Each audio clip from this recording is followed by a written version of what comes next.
जब एक किसान ज़मीन में खाद डालता है तो उसे यही उम्मीद होती है कि वो खाद फसल को पूरे तरीके से मिलेगी, फसल को सभी पोषक तत्व मिलेंगे।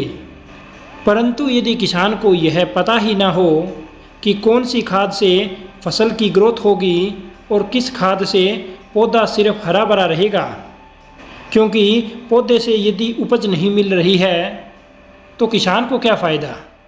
फसल को कार्बन चाहिए, फसल को वो जीवाणु चाहिए जो पोषक तत्व पौधे को प्रदान करवा सके, तभी पौधे की संपूर्ण वृद्धि होगी और किसान को अच्छी उपज मिलेगी।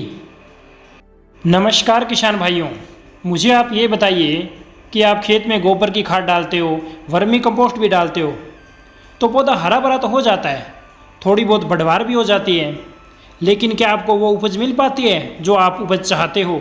ऐसा क्यों? ऐसा इसलिए क्योंकि पौधे को कार्बन चाहिए, पौधे को वो जीवाणु चाहिए जो पोषक तत्व पौधे तक पहुंचाए, तभी पौधा अच्छी तरह से ग्रोथ कर पाएगा और उपज ज़्यादा मिल पाएगी।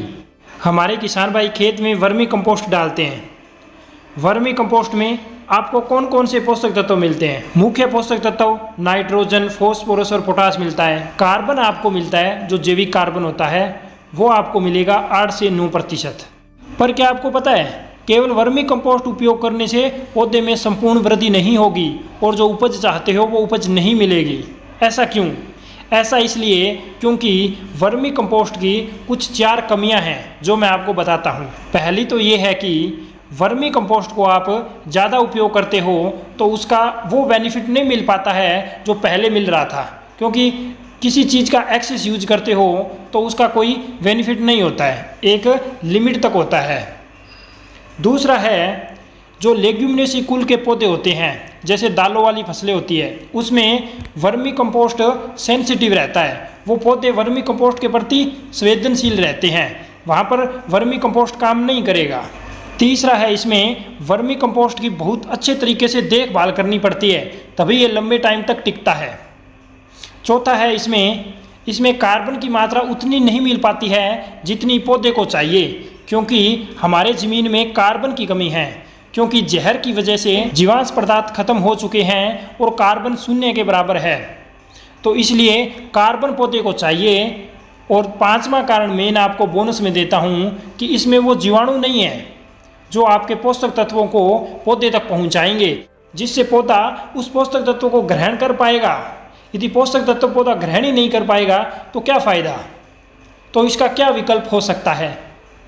इसका सबसे उत्तम विकल्प है खंडेल बाल का कार्बन, क्योंकि खंडेल बाल के कार्बन को आप देखेंगे तो इसमें पोषक तत्वों की भरपूर मात्रा है। इसमें आपको वर्मी कंपोस्ट से ज़्यादा नाइट्रोजन, फॉस्फोरस और पोटास मिलेगा, और इसमें कार्बन की मात्रा 14 से 15% है, और इसमें ह्यूमिक एसिड भी है, सीविड भी है, एमिनो एसिड भी है, और इसमें वो बैक्टीरिया भी है जो पौधे को पोषक तत्व प्रदान करने में मदद करते हैं। तो इससे पौधे की पूर्ण तरीके से संपूर्ण वृद्धि होगी, पौधे की बढ़वार अच्छी होगी और किसानों को उपज अधिक मिलेगी। तो किसान भाइयों, आप गोबर की खाद और वर्मी कंपोस्ट के साथ कार्बन का उपयोग जरूर करें, क्योंकि मिट्टी की जान है कार्बन। धन्यवाद।